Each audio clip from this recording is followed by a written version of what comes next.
Hola classe, comencem un nou vídeo on anem a parlar dels rius, llacs i pantans d'Espanya dins del tema el medi físic d'Espanya.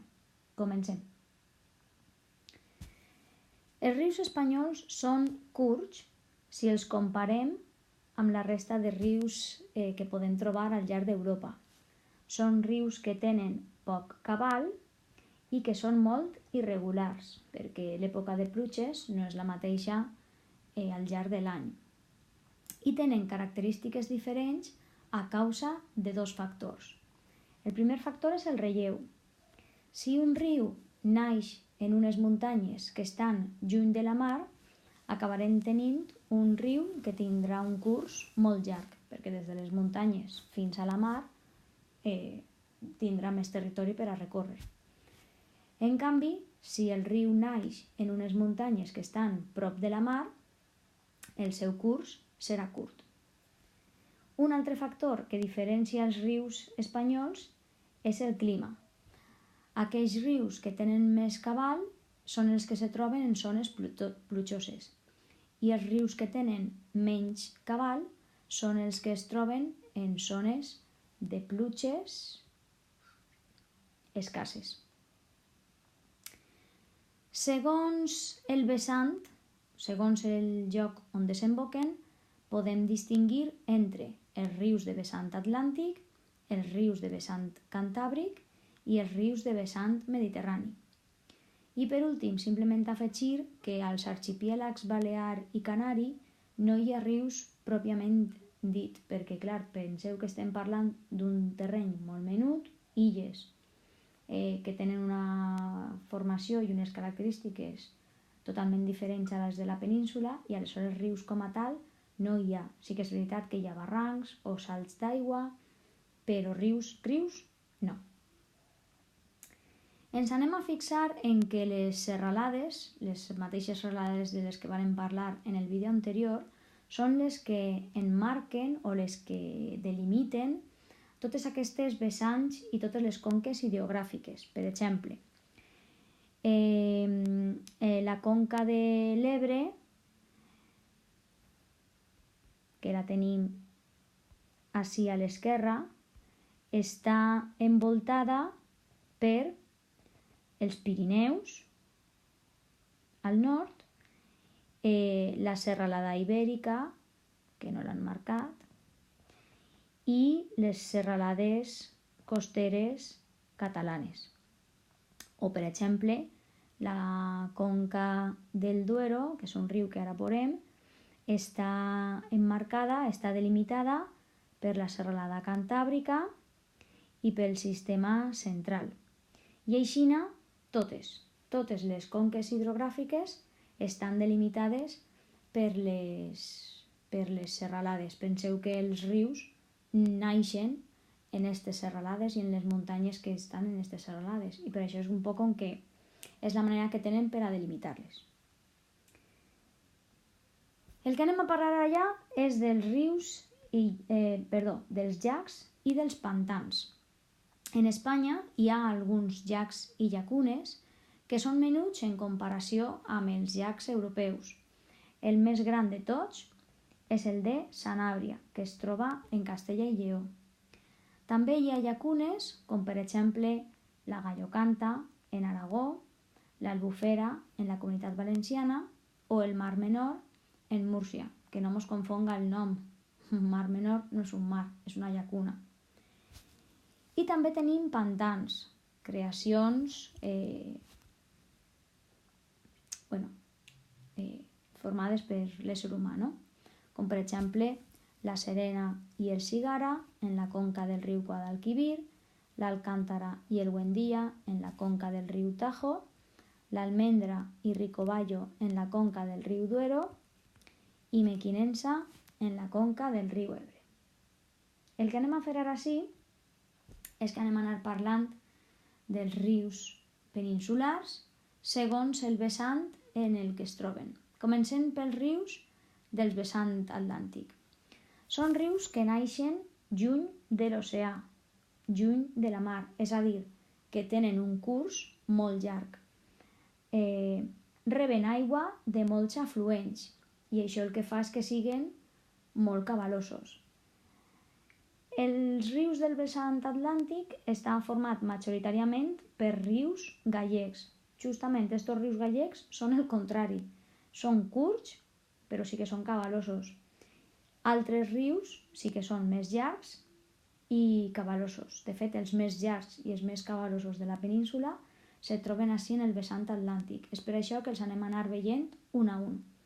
Comencem per el primer. El riu Miño.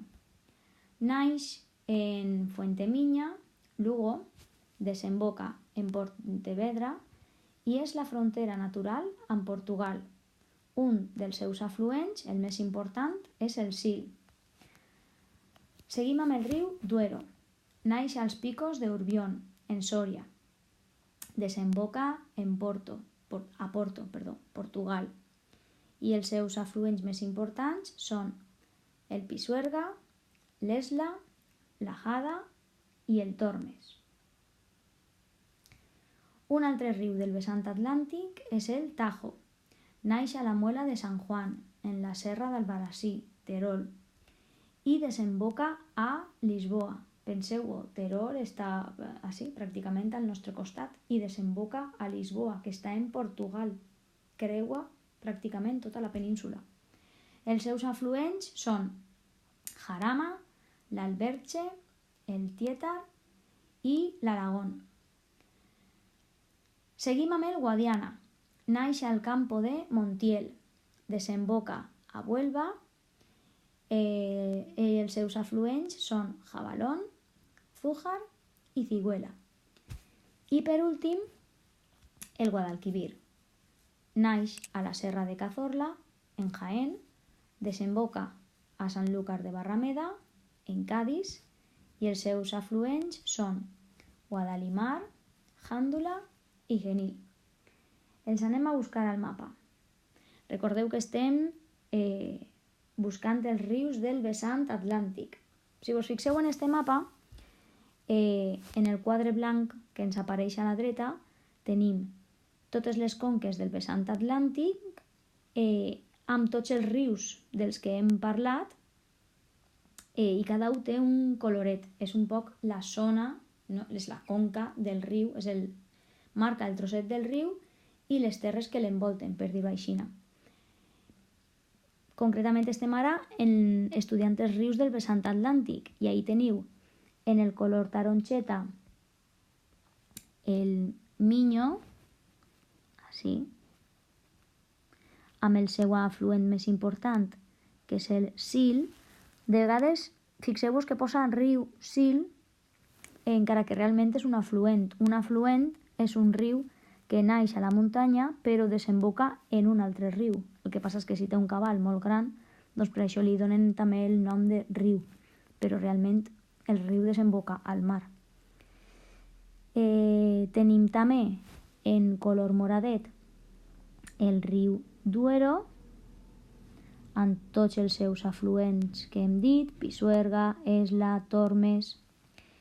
El riu Tajo, que és este tan llarg que ja us deia que creua la península, naix justet en el tros així, que canvia de color de marró a taronxeta, doncs ahí comença, això és Terol, i va poquet a poquet fins a arribar a Lisboa, a la punta del nas de Portugal. Ahí desemboca. Seguim amb el Guadiana i més avall encara, ja en Andalusia, el Guadalquivir, que desemboca també en l'oceà Atlàntic. Molt bé, seguim. Anem ara als rius del vessant cantàbric. Ara veureu que tant els rius del Cantàbric com els del Mediterrani ja són rius més curts i no tan importants, per això no els anem a estudiar amb tanta profunditat. Com he dit, són rius curts perquè naixen molt prop de la mar.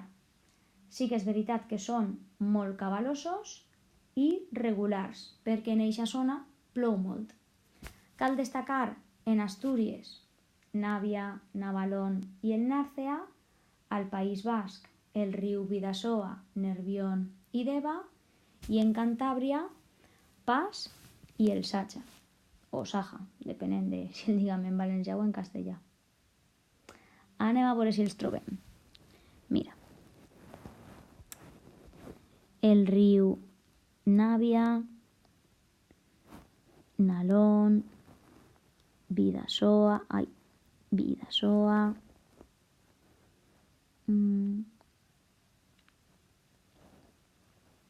no en trobem més. Això és perquè seran els altres molt més menuts.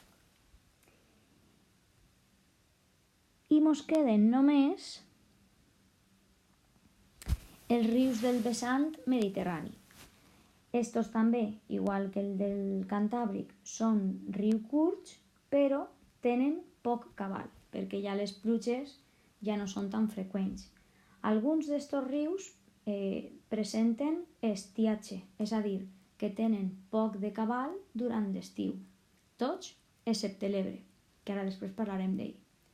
A Catalunya cal destacar els rius Ter i Ebre, a la Comunitat Valenciana el Túria, el Xúquer i el Segura, i en Andalusia l'Almanzora i Guadalhorce. A veure si apareixen al mapa. El riu Ter, el riu Ebre, que és el més important de tot el vessant mediterrani, el riu Túria, Xúquer i Segura, que està en Alacant, i ens queda Guadalhorce, i l'altre que hem nomenat no ens apareix al mapa, així que llegim. Parlem ara en profunditat del riu Ebre, que com vos he dit és el més important que té el vessant mediterrani.